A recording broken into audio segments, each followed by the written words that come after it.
Hello વિદ્યાર્થી મિત્રો, એજ્યુકટેકનો ચેનલમાં આપનું સ્વાગત છે। આજે આપણે શીખીશું ધોરણ 12 વિષય ઇતિહાસ પાઠ 1 પૂર્વ ભૂમિકા અને અર્વાચીન ભારતના ઇતિહાસની આધાર સામગ્રી। પાઠ 1ના સ્વાધ્યાયના પ્રશ્નોના જવાબની અહીં આપણે સમજ મેળવીશું। તો ચાલો શીખીએ પાઠ 1ના સ્વાધ્યાયના પ્રશ્નોના જવાબ।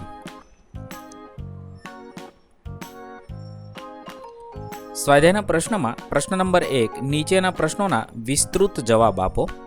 1. ઐતિહાસિક સાધન સામગ્રી વગર આપણે ઇતિહાસ જાણી શકતા નથી, વિધાન સમજાવો। જવાબમાં લખી શકાય, દસ્તાવેજ નહીં તો ઇતિહાસ નહીં।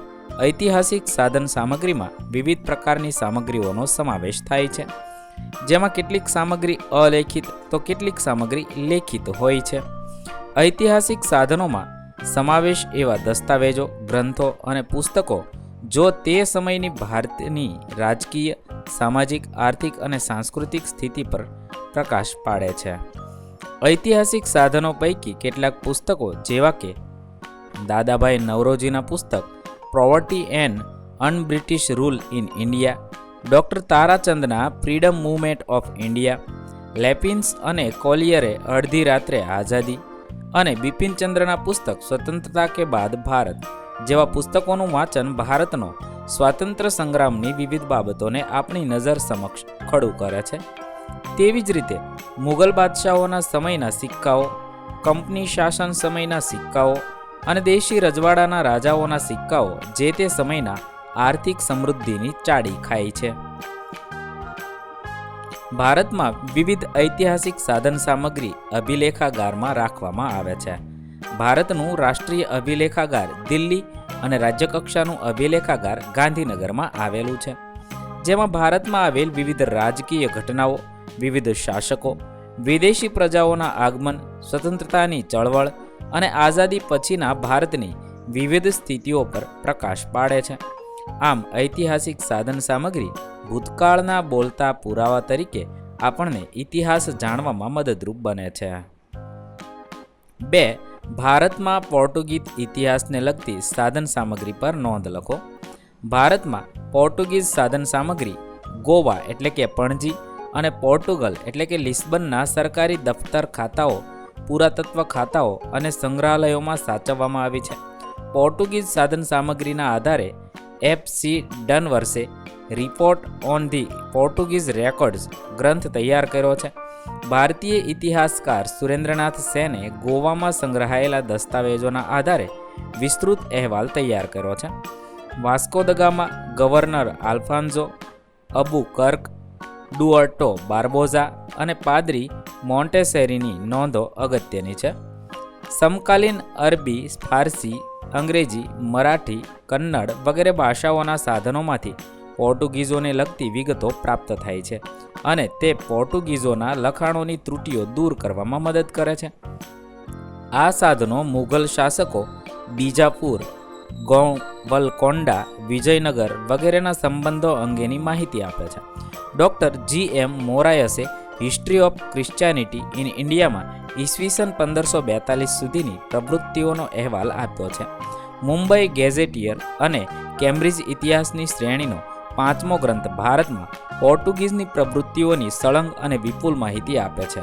ભારતીય વિદ્યાભવનના ડૉક્ટર R.C. મજમુદારના ગ્રંથમાળામાં પણ પોર્ટુગીઝને લગતી માહિતી મળે છે। 3. ભારતનો બ્રિટિશકાલીન ઇતિહાસ જાણવા માટે કઈ સાધન સામગ્રી પ્રાપ્ત થાય છે? ભારતમાં બ્રિટનની ઈસ્ટ ઇન્ડિયા કંપનીનું 1757થી 1857 શાસન રહ્યું છે। ત્યારબાદ 1858થી 1947 બ્રિટિશ તાજનું શાસન રહ્યું। ભારત પર લગભગ 200 વર્ષ જેટલા લાંબા સમય સુધી બ્રિટિશરોએ શાસન ચલાવ્યું હોવાથી બ્રિટિશકાલીન ઇતિહાસ જાણવા માટે મોટા પ્રમાણમાં ઐતિહાસિક દસ્તાવેજો પ્રાપ્ત થયા છે। ભારતમાં બ્રિટિશ ઈસ્ટ ઇન્ડિયા કંપની અને બ્રિટિશ તાજના શાસનકાળના લગતા સૌથી વધુ દસ્તાવેજો એટલે કે આશરે 50,000 પુસ્તકો લંડનની ઇન્ડિયા ઓફિસના પુસ્તકાલયમાં છે। ભારતના રાષ્ટ્રીય અભિલેખાગારમાં યુરોપીય પ્રજાઓને લગતી વિવિધ માહિતી છે। મુંબઈ, ચેન્નઈ અને કલકત્તાના દફતર ખાતાઓ તથા પુરાતત્વ ખાતાઓના દસ્તાવેજો ઉપયોગી છે।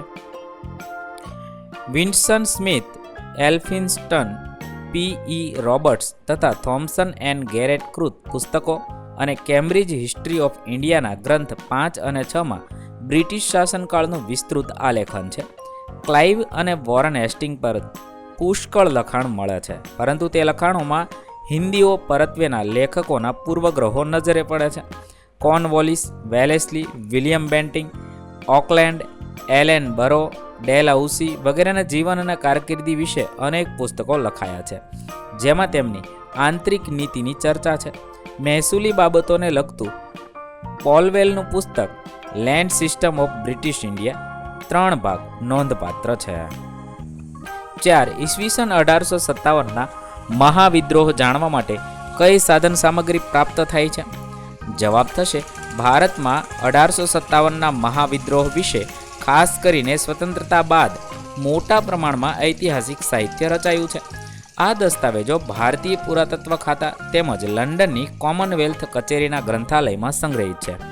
આ મહાવિદ્રોહ વિશે સૌપ્રથમ 1859 સર સૈયદ અહમદે લખાણ કર્યું હતું. ત્યારબાદ વીર સાવરકરે 1957ના મહાવિદ્રોહને ભારતનો પ્રથમ સ્વતંત્રતા સંગ્રામ આલેખતું પુસ્તક લખ્યું. સુરેન્દ્રનાથ સેને સૌથી મહત્વપૂર્ણ કહી શકાય એવો 1857 નામનો ઐતિહાસિક ગ્રંથ લખ્યો. R.C. મજમુદાર જેવા સમર્થ ઇતિહાસકારે ધ સિપોય મ્યુનિટી ઓફ ઇન્ડિયા 1857 લખ્યું. S.B. ચૌધરી, બિપિનચંદ્ર, સુમિત સરકાર જેવા ભારતીય ઇતિહાસકારોએ આ મહાવિદ્રોહ વિશે મહત્વપૂર્ણ ગ્રંથો લખ્યા છે. 1857ના મહાવિદ્રોહ વિશે મહાન સામ્યવાદી ચિંતક કાર્લ માર્ક્સ અને ઇંગ્લેન્ડના વડાપ્રધાન ડિઝરાયલીએ લખેલું લખાણ સૌથી મહત્વપૂર્ણ છે, જે W. કેશીએ અને કર્નલ G.B. મોલેસને history of the sepoy war લખ્યું છે.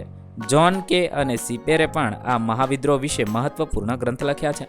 ગુજરાતમાં 1857ના મહાવિદ્રોહ સંદર્ભે ડૉક્ટર R.K. ધારૈયાએ અગત્યનો સંશોધન ગ્રંથ પ્રસ્તુત કર્યો છે. 5. આધુનિક ભારતનો ઇતિહાસ જાણવા માટે આધુનિક ઇતિહાસકારોનું ઐતિહાસિક પ્રદાન ચર્ચો.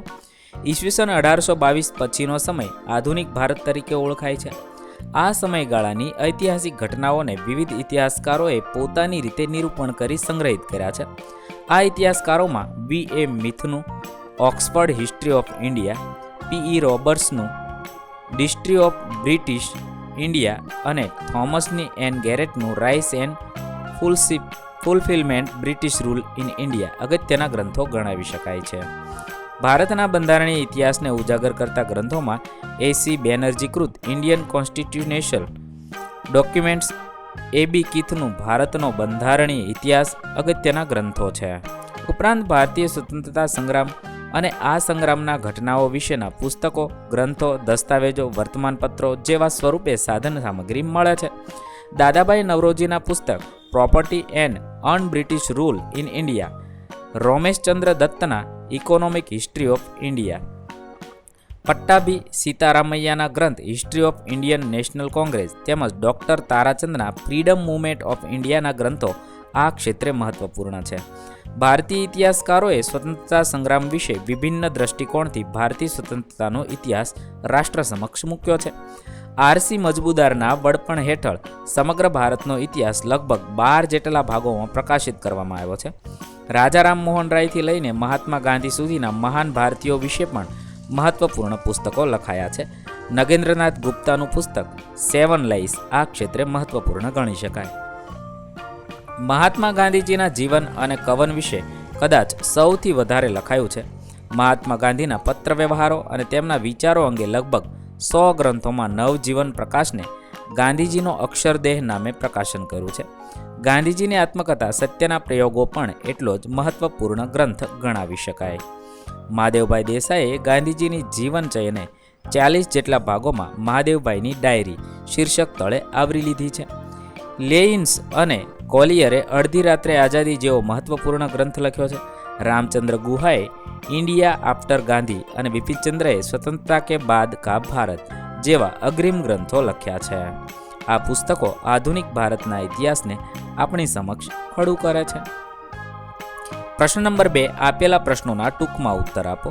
એક પોર્ટુગીઝ કંપનીએ પોતાની કોઠીઓની સ્થાપના ક્યાં ક્યાં કરી હતી તેની માહિતી ક્યાંથી મળે છે? પોર્ટુગીઝ કંપનીએ ગોવા, બીજાપુર, ગોલકોંડા, વિજયનગર, કેમ્બ્રિજ એટલે કે ખંભાત મુકામે પોતાની કોઠીઓની સ્થાપના કરી હતી. આ માહિતી પોર્ટુગલના પાટનગર લિસ્બેન ખાતે સંગ્રહિત દસ્તાવેજોની માહિતી પરથી પ્રાપ્ત થાય છે. ઉપરાંત ડૉક્ટર G.M. મોરાથસે ના history of Christianity in India અને ભારતીય વિદ્યાભવને પ્રકાશિત કરેલ મુંબઈ ગેઝેટિયર અને કેમ્બ્રિજ ઇન્ડિયન હિસ્ટ્રી ગ્રંથ શૈલીમાં પણ જોવા મળે છે.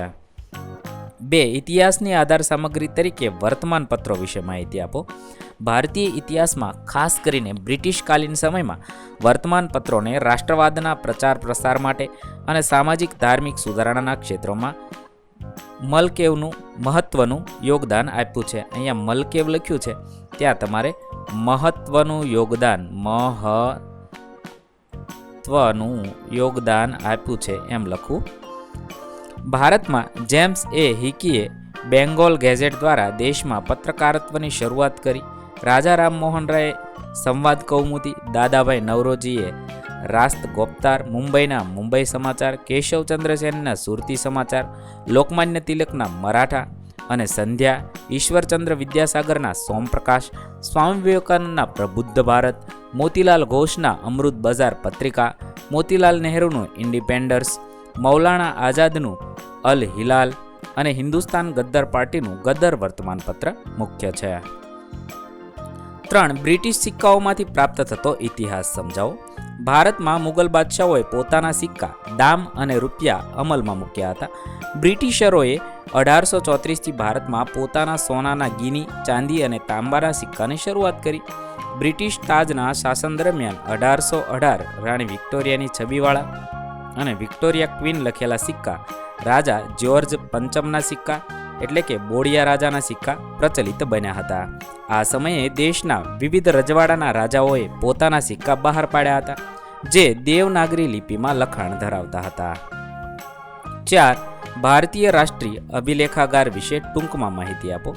અર્વાચીન ભારતના ઇતિહાસની જાણકારી માટે વિવિધ પ્રકારની ઐતિહાસિક સામગ્રી અભિલેખાગારમાં રાખવામાં આવે છે, જ્યાં ભારતની રાજકીય, સામાજિક, આર્થિક અને સાંસ્કૃતિક બાબતો રજૂ કરતા દસ્તાવેજો, ગ્રંથો અને પુસ્તકો રાખવામાં આવે છે. ભારતમાં રાષ્ટ્રીય અભિલેખાગાર દિલ્હીમાં આવેલ છે. 5. ફ્રેન્ચ ઈસ્ટ ઇન્ડિયા કંપનીના માહિતી સ્ત્રોત વિશે ચર્ચા કરો. ફ્રેન્ચ ઈસ્ટ ઇન્ડિયા કંપનીના મહત્વપૂર્ણ દસ્તાવેજ ફ્રાન્સના પેરિસમાં આવેલ અભિલેખાગારમાં, ઇન્ડિયા ઓફિસ લાઇબ્રેરી લંડનમાં, દિલ્હીના રાષ્ટ્રીય અભિલેખાગાર અને ચેશાઈ મૈસૂર અને હૈદરાબાદની સરકારી અભિલેખાગારમાં પ્રાપ્ત થાય છે. ઉપરાંત G.B. મેલેસનનું history of the French in India, વિલ્સનનું દક્ષિણ ભારતના ઇતિહાસની રૂપરેખા નામના પુસ્તકો, ડુપ્લે એન્ડ ક્લાઇવ ગ્રંથો, લોરેન્સના એંગ્લો ફ્રેન્ચ વોર, આનંદરંગ પિલ્લાઈની નોંધો અને એંગ્લો ફ્રેન્ચ વોરના ગ્રંથો સાથે ડોડવેલ મદ્રાસનું આજ્ઞાપત્રોનું કેલેન્ડર દ્વારા ફ્રેન્ચ ઈસ્ટ ઇન્ડિયા કંપનીના સમયની ભારતની આર્થિક પરિસ્થિતિ અને પ્રવૃત્તિઓનો ચિતાર જોવા મળે છે. પ્રશ્ન નંબર 3. આપેલા વિકલ્પોમાંથી સાચો વિકલ્પ શોધી ઉત્તર આપો. 1. રાષ્ટ્રીય અભિલેખાગાર ક્યાં આવેલું છે? તો દિલ્હીમાં આવેલું છે. 2. સુરેન્દ્રનાથ સેને મહાવિદ્રોહ અંગે કયું પુસ્તક લખ્યું છે? 1857. 3. ભારતીય વિદ્યાભવન ગ્રંથ શ્રેણીના સંપાદક કોણ હતા? R.C. મજબૂદાર હતા. 4. ઈસવીસન 1857ના મહાવિદ્રોહ પર સંશોધન કરનાર ગુજરાતી ઇતિહાસકાર કોણ હતા? તો રમણલાલ ધારૈયા. 5. ગાંધીજીનો અક્ષરદેહ પ્રકાશિત કરનાર પ્રકાશક જણાવો. નવજીવન પ્રકાશન. અહીં આપણા ધોરણ 12ના ઇતિહાસ વિષયના પ્રકરણ 1ના સ્વાધ્યાયના પ્રશ્નોના જવાબ પૂર્ણ થાય છે. વિદ્યાર્થી મિત્રો, ધોરણ 12ના ઇતિહાસના તમામ પાઠના પ્રશ્નોના જવાબના વિડીયો આપણી ચેનલ પર ઉપલબ્ધ છે, જે તમે ધોરણ 12 ઇતિહાસ સ્વાધ્યાય નામના પ્લેલિસ્ટમાંથી મેળવી શકો છો. પ્લેલિસ્ટની લિંક વિડીયો ડિસ્ક્રિપ્શનમાં આપેલી છે. તથા જો તમારે તેની પીડીએફની જરૂર હોય તો તે તમે આપણી એપ્લિકેશન પરથી મેળવી શકો છો. એપ્લિકેશનની લિંક પણ વિડીયો ડિસ્ક્રિપ્શનમાં આપેલી છે. વિદ્યાર્થી મિત્રો, આપેલા વિડીયોની જો તમારે પીડીએફની જરૂર હોય તો તમે આપણી એપ્લિકેશન સ્માર્ટ સાથી પરથી મેળવી શકશો. વિદ્યાર્થી મિત્રો, આપણી એપ્લિકેશન સ્માર્ટ સાથી પ્લે સ્ટોરમાં આવી ગઈ છે, જેની અંદર તમે બધા વિભાગ જોઈ શકો છો તેની અંદર વિવિધ ધોરણ છે. ધોરણ ઉપર ક્લિક કરતાં વિવિધ વિષય ખુલશે. વિષય ઉપર ક્લિક કરતાં તેની અંદર આવતા પાઠ ખુલશે. તેની અંદરથી તમે પાઠ્યપુસ્તક પણ ડાઉનલોડ કરી શકો છો. તેની અંદર આપેલા પાઠમાં ક્લિક કરતાં તમે પાઠની PDF, સ્વાધ્યાયની PDF, સ્વાધ્યાયન પોથીની PDF, પાઠના વિવિધ વિડીયોઝ, સ્વાધ્યાયના વિડીયોઝ, સ્વાધ્યાયન પોથીના વિડીયોઝ બધું જોઈ શકો છો અને ડાઉનલોડ પણ માત્ર એક ક્લિકમાં કરી શકો છો. વિદ્યાર્થી મિત્રો, આપણી એપને સપોર્ટ કરજો, ડાઉનલોડ કરજો